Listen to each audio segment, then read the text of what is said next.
Some decisions are major decisions.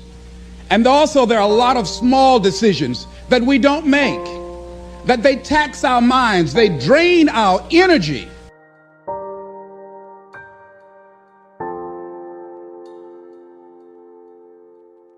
They create a lot of anxiety and nervousness and mental torment because we don't take care of it. We decide not to decide, which is a decision. Deciding to decide, to act. What I know for sure is if you focus on the substance, the success will come. And most importantly, let failure be your friend. There are going to be times, of course, where you're going to win a lot. A lot of things are going to go your way. And it's wonderful to bask in that adulation and to feel proud of your successes. But it's the times when things go wrong, when you fall or fail, that you're actually going to learn the most about yourself. Because in order to begin to reinvent your life, you've got to make a conscious, deliberate, determined effort. That you really have got to put all of yourself into it. It's very challenging to act, to do those things. There are times when you're looking at it and you say, I know I need to do this, but I don't feel like it. It's a major, major challenge for all of us at different points in different areas of our lives. And there are things that happen to us along the way, experiences that we have that prevent us from working through the mental block of acting, of doing those things that we know we ought to do. And so what I want you to think about is, what is there that you know you need to do, that you want to do this, but for some reason or another, you've been holding back. For some reason or another, you just have not been able to gather your nerves or be able to work through the procrastinating or putting it off or justifying or blaming. Some reason or another, you just haven't done it. And you know you ought to do this. You really want to do this, but you don't know why you haven't done it.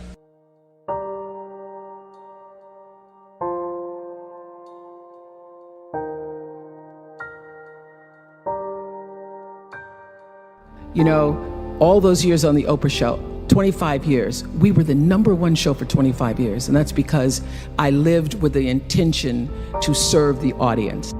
When I was able to shift the paradigm to start to looking at, wow, what I have instead of what I don't have, what I have instead of what I thought I'd lost, I was able to begin to turn things around.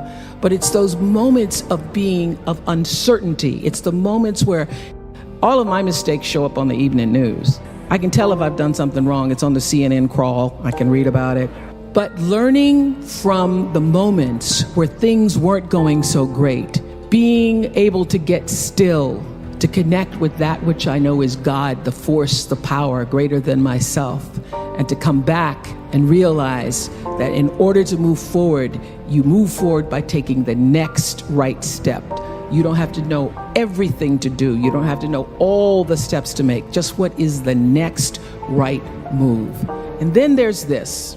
I leave you with this. Nobody makes it alone. Nobody. I don't care what they look like. I don't care what their Insta posts say. Nobody makes it alone.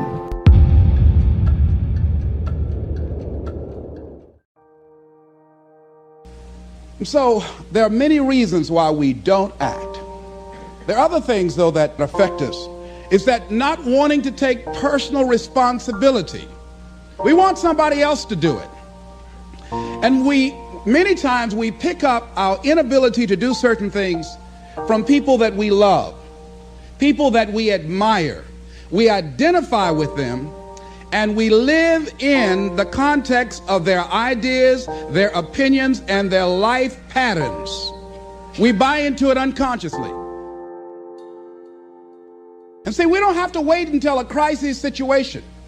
I have a friend that has been having a challenge with losing weight. Both of us have been dealing with that challenge. And for the past 40 years, he's always seemed like weighed over 235 pounds. So what happened with Bud, though, he became ill a few weeks ago. See, Bud in the last few weeks has lost more weight than he's ever lost, even when we were competing with each other, betting a lot of money. But what happened was, Bud became diabetic. He went into an insulin shock. He didn't know that he was diabetic. His blood sugar became high. And the doctor said to him, "You are diabetic. You're going to have insulin shots every day. You're going to have to change your diet. And let me tell you what's going to happen if you don't do what we tell you to do. Number one, there's a possibility that you can become an amputee. Number two, you can go blind. But there's some people, it takes that kind of crisis to bring them into reality in order for them to act in their own best interest. Some people have to hit rock bottom in order to rise. I don't know why. You want to begin to look out on your life and what you want for you. And I think that when we begin to focus in the area of what does it take for us to act, I think we can say events can inspire us to act, like that particular event in his life. Circumstances. A friend of mine, he wanted to do something and he just did not have the motivation and the drive and the confidence within himself. But his circumstances changed overnight.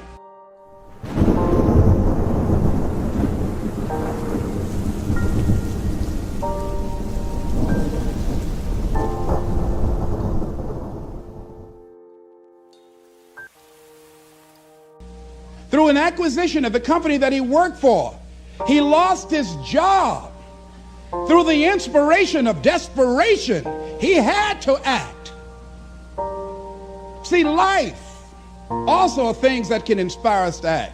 See, if we don't have the courage, and that's what it takes, courage. It takes guts to do that which you know you need to do. If you don't have the courage to act, life many times will move on you and make you act. And so you will get nowhere without a spiritual practice. You need a spiritual practice. And by that, I mean not necessarily religion. For some people, it is church. For some people, it is meditating. For some people, it's dancing. For some people, it's singing. But you have got to find a way to nurture that which is the essence of you. You've got to find a way to continually give back to yourself. I am committed to service. Service through my work, service through my life's purpose. And if you make a commitment, a conscious intention to be committed to the work that you do, to the relationships that you have, your life will unfold with such beauty and grace through that commitment. You know, every day until the very final shows of the Oprah Winfrey Show, I would have the producers come in and tell me ahead of time what their intention for every show was, because I figured out around the second year of doing that show that it wasn't just about being on television and performing, that here was this opportunity, this offering I could give to people through the service of a television show to better see themselves through the stories that we're telling, and through those stories help themselves to improve their lives. So I started using television as a tool of service.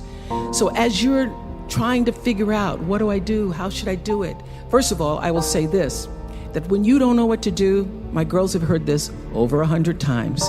When you don't know what to do, you do nothing. You get still until you do know.